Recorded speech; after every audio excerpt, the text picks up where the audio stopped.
Mr. Firth, there's a few things I want to remind you about before I ask you some questions.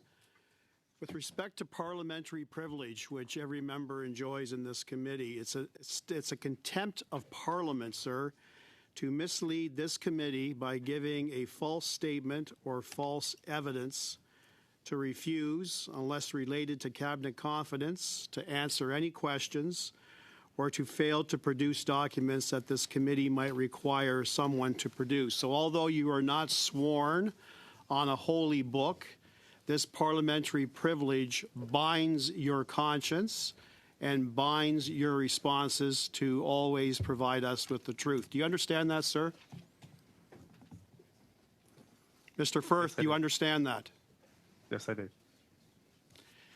And Mr. Firth, in light of all of the criminal allegations that have been levied against you and Dalian and Corodex over the last several weeks, specifically the following offenses have been in the spotlight: the offense of theft over $5,000, forgery, fraud over $5,000, impersonation, all of which, if prosecuted by indictment by a prosecutor in this country, could result upon conviction of someone serving a sentence greater than 2 years. Are you aware of that, sir?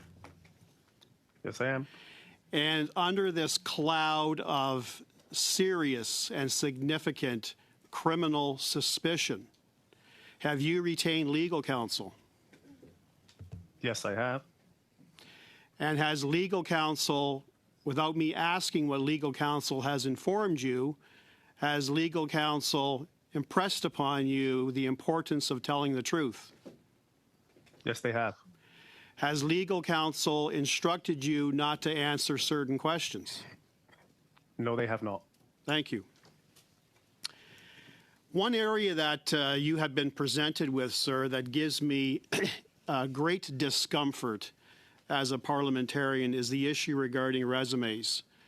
And quite frankly, sir, whether you call it a mistake, whether you call it a lack of intent, whether you refer to it as an embellishment, in my respectful submission, sir, that is a lie. And no one believes you. No one believes you in this room.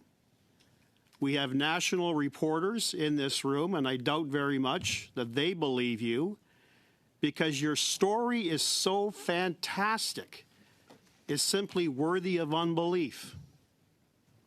You, sir, at all material times only received one version of the CV from both Ritika Dutt and Mr. Amir Moravej. One CV, one resume that was not ambiguous, that was not confusing, and you took it upon yourself to manipulate both of those resumes to ensure that Bottler qualified for government funding. You did that without the express permission or consent of both Bottler's executives, and in so doing, sir, you have committed a serious criminal offense. Do you have anything to say about that, or are you going to continue on this line that I made a mistake? Yeah. I'm going to tell the truth, and it was a genuine mistake because there are multiple versions of the resume. They may have given me one, but as a recruiter, you make different versions of resumes, and the wrong one was sent through. Sir, who made multiple versions? You or somebody else? I did. I started my career as a recruiter. So I'm on earth, sir, why on earth would compel you to modify one version of the resume received by both individuals? Why did you have to modify it and create different versions without their consent or permission? Why?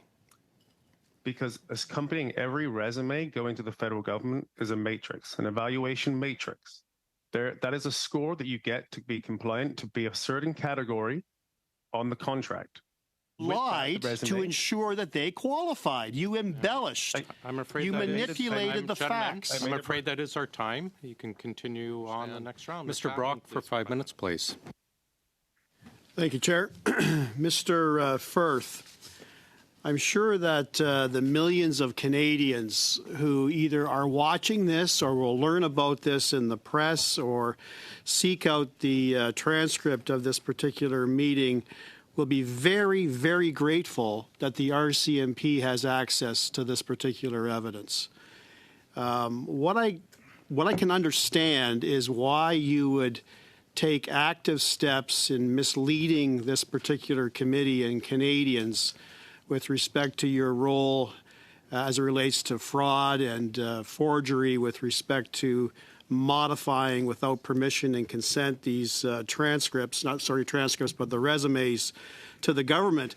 What I can't understand is why you would deliberately lie to this committee on a very innocent question that was put to you by my colleague, Mr. Barrett, when he asked you if you knew whether or not Mr. Cameron McDonald from the CBSA had a cottage. And you said no. Do you want to reflect on that answer? Yeah, Mr. McDonald has never referred to it as a cottage. It's a chalet. It's not a cottage.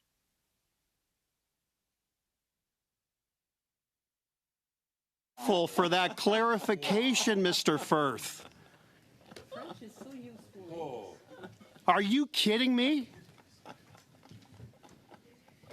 That is the honest Are you saying you knew all along that he had something that was equivalent to a cottage or a cabin, but because a different word was used to refer to it, that you had the license to say, I don't know? You were asking Is that what you want us to believe? You were asking a specific question about a cottage. I answered honestly. He has never mentioned that he had a cottage. This guy hasn't said anything honest since he's been here. But he's got a cabin, doesn't he? A chalet. A chalet. Well, why didn't you offer that? Because that was not the question that was asked. I see. I see. So you have a very limited ability in terms of telling this committee the truth. Is that correct, Mr. Firth?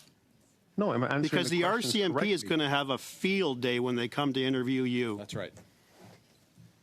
I answered the question honestly with the question that was posed in front of me. I see. Well, let's ask you some more questions then. Have you ever had or claimed to have influence on any government officials? No, I have not.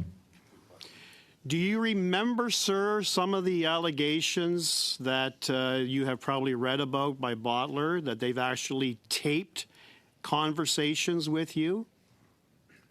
Hours and hours of conversations with you? Do you want to reflect on that question again? No, I've seen everything that you've said. Everything that was in the newspaper is what I've read.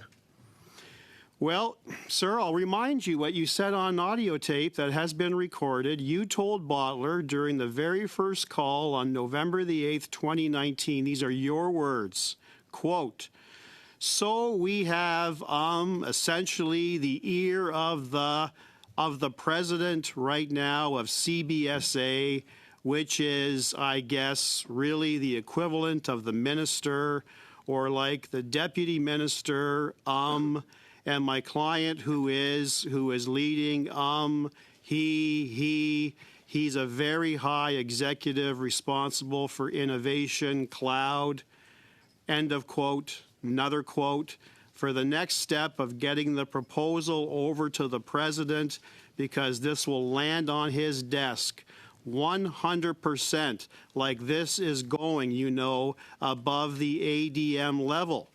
If that's not influence or claiming to have influence on any government official, sir, I don't know what is. So I'm going to ask you again, do you want to be truthful or not to this committee? Or do you want to continue to lie that you did not exaggerate or claim that you had this great influence over officials at the CBSA? Yes or no? I was working with one person who identified... Answer the question. Let's start with that. Answer the question. Yes or no?